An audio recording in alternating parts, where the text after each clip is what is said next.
This video is just a short little one on a misconception I recently had and, breaking down that misconception, relearning, So I had this misconception about what metadata was, right?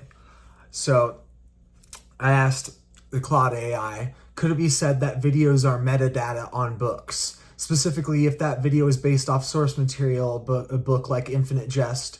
For instance, watching all of the archival footage of David Foster Wallace talking about new sincerity in his book. And it writes, this is an intriguing philosophical question about the relationship between different forms of media and information. Let me break this down carefully. While videos about books, like interviews with David Foster Wallace discussing Infinite Jest, contain metadata in the traditional sense, things like creation date, duration, file format, I wouldn't say the videos themselves are metadata about the books. Here's why. Metadata is typically defined as data that describes other data. It provides information about the attributes of the data rather than the content itself. For example, metadata about Infinite Jest would include its publication date, page count, ISBN, and physical dimensions. What you're describing, interviews, discussions, and footage of David Foster Wallace and his work, is better understood as paratextual material. Paratext refers to the materials that surround it and extend the main text. Interviews, introductions, footnotes, cover designs, and other supplementary content that shapes how we understand and interpret the core work. The video footage of Wallace discussing new sincerity and Infinite Jest creates what literary theorist Gérard Genette would call epitext material that exists outside the bound volume but influences how we read and understand it. This is different from metadata because it actively creates the meaning rather than just describing attributes. Think about it this way. When Wallace discusses his intentions for Infinite Jest in an interview, he is not simply providing descriptive information about the book, metadata. He's creating new layers of meaning, offering interpretive frameworks and participating in the ongoing conversation about what the book means. This makes the videos more like a commentary track or a literary criticism than metadata. What do you think about this distinction between metadata and paratextual material? Does it change how you view the relationship between Wallace's interviews and his novel itself? And I wrote, so what I was thinking was that metadata I was consuming was... So what I was thinking that was metadata I was actually consuming was Epitext. Can you expand upon the similarities and differences between Paratext and Epitext? Because of your explanation, it seems Epitext is so broad of a concept that it covers Paratext as well. Also, what if there's no written source? For instance, John Vervaake's Awakening from the Meaning Crisis. What would that data being consumed be called then? And it writes, let me help clarify the relationship between Paratext and Epitext, as well as how to think about content that originates in video form. Paratext is actually the broader umbrella term. Man, I just combined umbrella and umbilical. Yep, that's from my mom. Paratext is actually the broader umbrella term, introduced by Genette to describe all the material that surrounds and accompanies a text. It's divided into two main categories. Peritext, these elements physically attributed to or within the text itself. Think of footnotes, chapter titles, cover designs, publishers' information, and prefaces.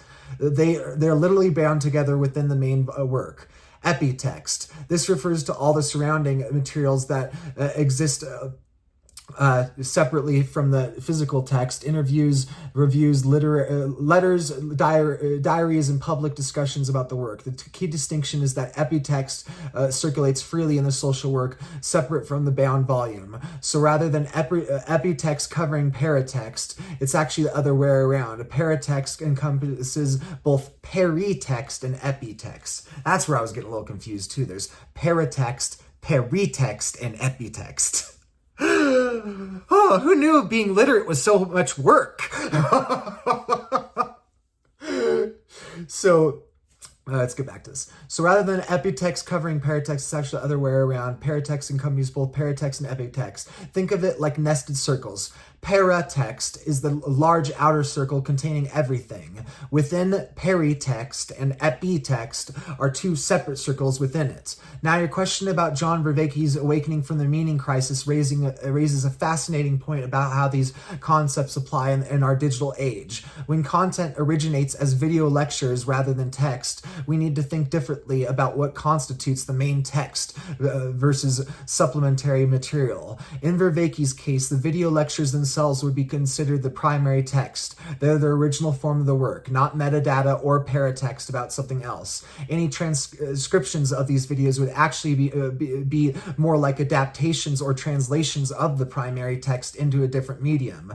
The paratextual material around Vervaake's series would include video descriptions and titles, peritext, comments and discussions on the video, epitext, Vervaake's own social media posts about the series, Epitext, interviews about where he discusses the series, Epitext, academic papers referencing or analyzing the series, Epitext.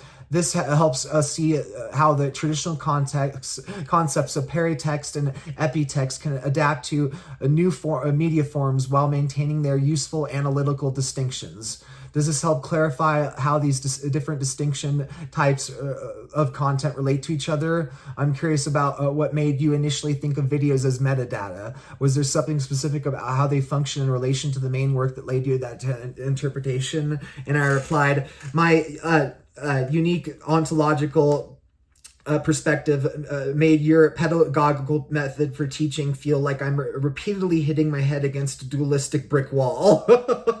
But somehow I understand. I thought videos were metadata because I took a very broad and progressive understanding to the definition of data about data. Because yeah, if you're taking a broad perspective of the definition of data about data, then wouldn't that just be like pretty much everything? Because like everything's commentary, everything is, just mashups and hybrids of our previously, conceptualized ideas.